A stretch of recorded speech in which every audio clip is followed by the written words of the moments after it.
రాముడి జీవితంలో గొప్ప విషయం ఏమిటంటే రాముడు కోపమునకు వశపడడం. అందుకే వాల్మీకి మహర్షి అడిగిన 16 గుణములలో ఇదొకటి. తెచ్చి పెట్టుకుంటాడు. ఆయనే కోపం తెచ్చిపెట్టుకున్నాడు అనుకోండి, దేవతలు కూడా ఉనికిపోతారు.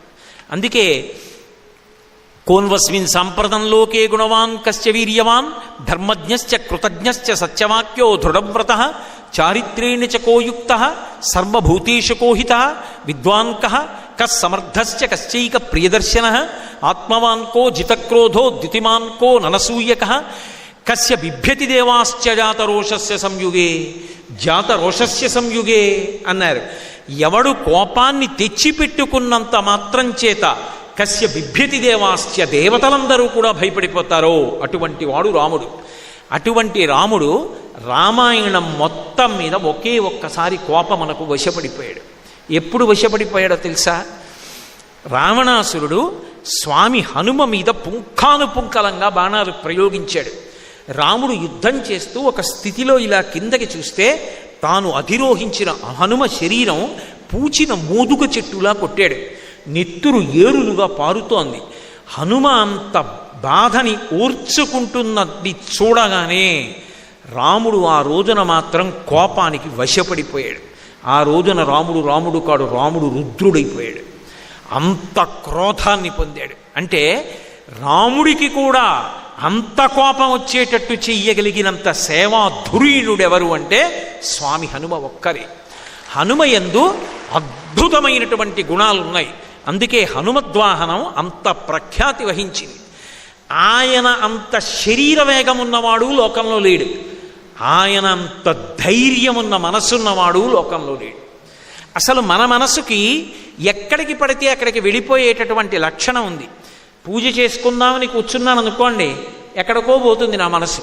రేపు ప్రయాణం మొదలు పెట్టాలి కదా, ఎన్ని గంటలకి బయలుదేరితే బాగుంటుంది, ఎన్ని గంటలకి నేను ప్రయాణం చెయ్యవలసినటువంటి ప్రదేశానికి చేరుకోవాలి, ఏవో రకరకాల ఆలోచనలు. ఇక్కడ పూజ అయిపోతూ ఉంటుంది. ఇక్కడ అవయవాల్ని యాంత్రీకరించి తాను ఎక్కడికో పోతూ ఉంటుంది మనసు. ఆయన మనసు ఎంత వేగంగా వెడుతుందో అంత వేగంగా ఆయన శరీరం వెడుతుంది. మన అదృష్టం ఏంటంటే మన శరీరానికి ఆ వేగం లేదు. అందుకని కనీసం మనసు వేగం మనిషి కూర్చున్నాడు. మనిషికి కూడా ఆ వేగం వచ్చిందనుకోండి, ఇంకెవడైనా తట్టుకోగలడు అసలు అనుభవించే భోగాలకి? ఆ వేగం లేదు మనకి. కానీ హనుమకున్న గొప్పతనం ఏమిటో తెలుసా? ఆయన వేగం అలా ఉంటుంది, ఆయన మనసుకున్న జవం అలా ఉంటుంది. అంత ధైర్యశాలి.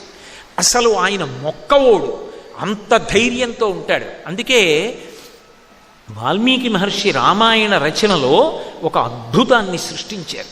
కిష్కింధకాండ పూర్తి చేస్తూ ఒక శ్లోకాన్ని రచించారు. రావణాసురుని చేత బంధీకృతయ్యి సీతమ్మ ఉన్నది అన్న మాట సంపాతి చెప్పాడు. ఎక్కడ ఉన్నది? కాంచనలంక. 100 యోజనముల లవణ సముద్రాన్ని దాటి ఆవలి ఒడ్డుకు వెడితే, ఉత్తర తీరానికి వెడితే అక్కడ అశోకవనం కింద, అశోకవనంలో శిశుపావృక్షం కింద సీతమ్మ నాకు కనపడుతోంది. ఎందుకని? సంపాతి ఆ వైనతేయుడు వినతాసుతుల యొక్క వంశంలో వచ్చినటువంటి వాడు. అందుకే ఆయనకి కూడా గరుత్మంతుడు వాళ్ళలాగే దూరదృష్టి. ఎక్కడో కూర్చుని ఎక్కడో సముద్రానికి ఆవలి వైపు కాంచనలంకలో ఉన్నటువంటి అశోకవనంలో శిశుపావృక్షం కింద కూర్చున్నటువంటి సీతమ్మ దర్శనం చేసి అక్కడుంది సీతమ్మని చెప్పాడు. ఆయన చెప్పింది నిజమని గుర్తేమిటి? కాలిపోయిన రెక్కలు మళ్ళీ వచ్చాయి. రామకార్యం మీద పెడుతున్న వాడికి మాట సాయం చేసినా కాలిపోయిన రెక్కలు వచ్చాయి. ఇది రామకథా బలం. కాబట్టి అటువంటి సంపాతికి రెక్కలు వచ్చాయి. ఇప్పుడు బయలుదేరి వెళ్ళాలి. కానీ అక్కడ ఉన్నవాడు సామాన్యుడు కాడు, అరివీర భయంకరుడు. దేవేంద్రుడంతటి వాడు హడిలిపోతాడు. నైనం సూర్య ప్రతిపతి వార్ష్వేవాతిన మారుత చలోర్మిమాలి తం దృష్ట్వా సముద్రోపి నకంపతే అంటారు బాలకాండలో దేవతలు రావణాసురుడు గురించి చెప్తూ. రావణాసురుడు అలా బయటికి వస్తే అది గ్రీష్మ ఋతువు అనుకోండి, సూర్యుడు బాగా ప్రకాశించాలి, అపారమైన వేడిని విడిచిపెట్టాలి. మధ్యాహ్నం 12 గంటల వేళ రావణాసురుడు అలా అంతఃపుర గమాక్షంలోకి వచ్చాడనుకోండి, వెంటనే సూర్యుడు తన తేజస్సునంతటినీ ఉపసంహారం చేసి వెనక్కి వెళ్ళిపోతాడు. అంత భయం. సముద్రం దగ్గరికి వచ్చి నించున్నాడు అనుకోండి, సముద్రంలో తరంగాలు రావు. తరంగాలు ఆపేసి ఒక నదిలా సముద్రం తరంగాలు లేకుండా అయిపోతుంది. ఉత్తరాఖండలో ఒక అద్భుతమైనటువంటి విషయాన్ని చెప్పారు. అసలు లోకం అంతా ఎవరికి భయపడుతుందంటే యమధర్మరాజు గారి పేరు చెప్తే భయపడుతుంది. రావణాసురుడికి భయపడి దేవతలందరూ సమావేశం పెట్టుకున్నారు, ముఖ్యులు దిక్పాలు పెట్టుకున్నప్పుడు అనుకోకుండా రావణాసురుడు అక్కడికి వచ్చాడు. అయ్యబాబోయ్ వీడు వచ్చేసాడని అక్కడ ఉన్న వాళ్ళందరూ తలో శరీరంలోకి దూరి పారిపోయారు కనపడకుండా. పాపం యమధర్మరాజు గారికి ఏది దొరకల, అలాగే నించున్నాడు. వచ్చేసాడు రావణాసురుడు. అమ్మో వీడు నన్ను చూసేసేస్తాడేమో, నన్ను చంపేస్తాడని ఎవరు?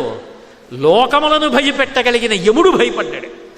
భయపడి అటు ఇటు చూశాడు. చెట్టు మీద కాకి కనపడింది. కాకి కాకి నీలో దూరుతాను, నన్ను తప్పించు రావణాసురుడి నుంచని సూక్ష్మ శరీరం పొంది కాకిలో దూరాడు. కాకి ఎగిరి వెళ్ళిపోయింది దూరంగా.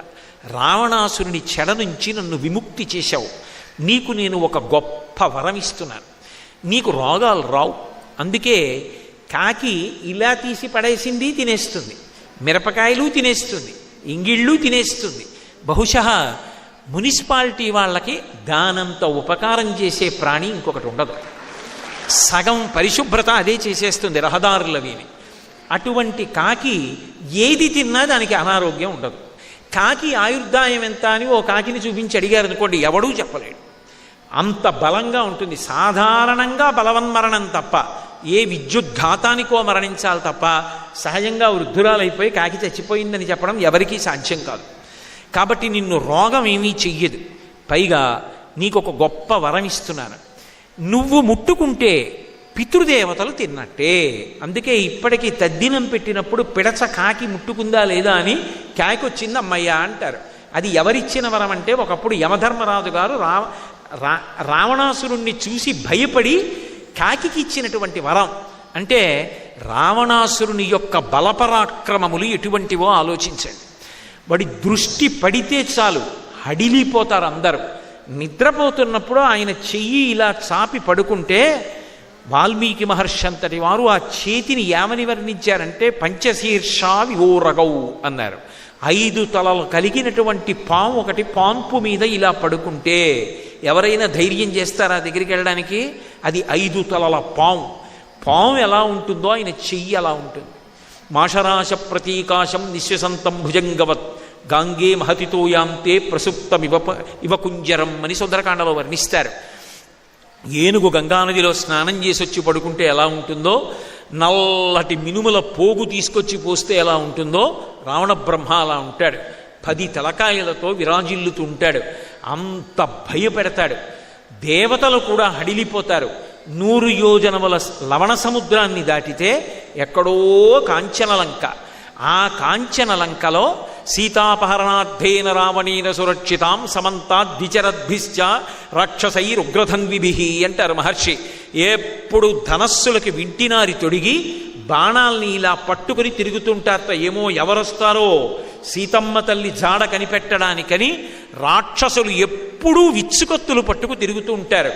రావణుడు తన బలం మధ్యలో ఉన్నాడు, విడుతున్నవాడు తానొక్కడు విడుతున్నాడు. రావణుడి యొక్క ప్రీతి అంతా సీతమ్మ మీద ఉంది. ఆఖరికి ఆవిడ్ని ఒక పురుష రాక్షసుడు చూడ్డాన్ని కూడా ఆయన అంగీకరించాడు. అందుకే చుట్టూ స్త్రీలని కాపు పెట్టాడు. అంతటి విపరీతమైనటువంటి కామోద్రేకం కలిగినటువంటి వాడు, అంతటి ఉన్మాదమైన బుద్ధి ఉన్నవాడు. అటువంటి లంకకి వెడుతున్నవాడు ఒక్కడే. సాధారణంగా అటువంటి ప్రయత్నం మీద ఎవడైనా వెళ్ళాలి అంటే అసలు ఆ ప్రయత్నాన్ని చెయ్యడెవ్వడు. అమ్మో అక్కడ రావణాసురుడు ఉన్నాడు, మాకెందుకు వచ్చిన గొడవ అని ధైర్యం చెయ్యరు.